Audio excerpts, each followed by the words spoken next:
उपस्थित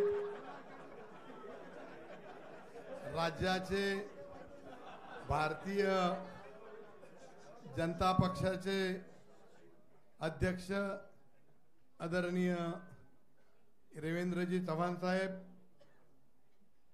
ज्यांनी सोलापूर जिल्ह्याचं पालकत्व स्वीकारलेलं आहे, ते या राज्याचे ग्रामविकास मंत्री आमचे स्नेही जयाभाऊ, ज्यांनी गेले 3 ते 4 वर्ष या दिवसाची हा दिवस यावा असा प्रयत्न करत असणारे आणि पक्षविरहित आमच्या बरोबर अतिशय बंधुत्वानं त्यांनी अनेक वर्ष या जिल्ह्यामध्ये काम केलं, ते आमचे दुसरे स्नेही सचिनदादा कल्याण शेट्टीजी, ज्यांनी मोहोळ तालुक्यातील स्वाभिमान घाण ठेवायचा नाही अशा एका नव्या उमदेनं मोहोळ तालुक्याचं नेतृत्व करीत असताना मोहोळ तालुक्याचा स्वाभिमान घाण ठेवला जाणार नाहीची खबरदारी घ्यायची म्हणून आज इथं भारतीय जनता पक्षामध्ये आपल्या समेत प्रवेश करत असणारे आपले सगळ्यांचे लाडके आमदार आमचे मित्र यशवंत तात्या माने,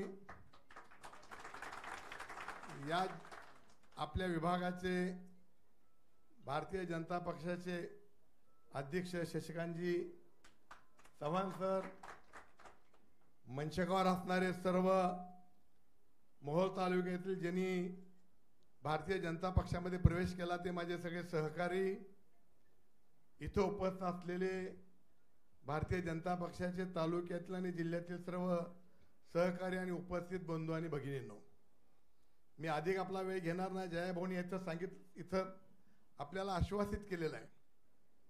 मी त्यांना एवढंच आश्वासित करतो, त्यांना आणि अध्यक्ष साहेबांना, की आम्ही निष्ठेनं राहणारी माणसं आहोत.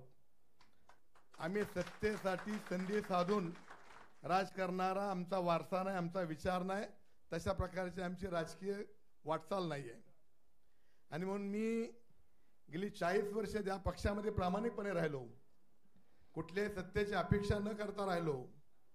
इथून पुढच्या काळामध्ये भारतीय जनता पक्ष आदरणीय मोदीजींचं नेतृत्व या राज्यामध्ये, आदरणीय देवाभाऊचं नेतृत्व ही कसं भक्कम होईल, भारतीय जनता पक्षाचा विचार शेवटच्या माणसापर्यंत कसा जाईल, याच्यासाठी मी आणि आमच्या तालुक्यातील कार्यकर्ते हे भारतीय जनता पक्षाचा झेंडा घेऊन रात्रीचा दिवस करून या जिल्ह्यातील लोकांचं मतपरिवर्तन करून येत्या काळामध्ये जिल्ह्यामधल्या ज्या ज्या निवडणुका होतील त्या निवडणुका एकटा भारतीय जनता पक्ष आपला झेंडा तिथं लावल, अशा प्रकारची आपल्या सगळ्याच्या वतीनं, जुन्या नव्यांच्या वतीनं अध्यक्ष महोदयांना आणि आमच्या जयाभाऊने तर आश्वासित करतो. आणि एवढंच सांगतो की आम्ही पक्ष बदलणारी माणसं नाही आहे. इथून पुढच्या काळामध्ये जोपर्यंत रक्तात रक्त आहे तोपर्यंत तुमचं कमळ हातात घेऊनच आमचा पाटील परिवार पुढचा कार्य करेल, एवढं आश्वासित करतो. पुन्हा एकदा जयाभाऊंचं, आमच्या अध्यक्षांचं आणि सचिन दादांचं मनपूर्वक आभार मानतो. आपण सगळेजण आलात, आपल्या सगळ्यांचं मी मनपूर्वक आभार मानतो आणि माझे 2 शब्द संपवतो. धन्यवाद.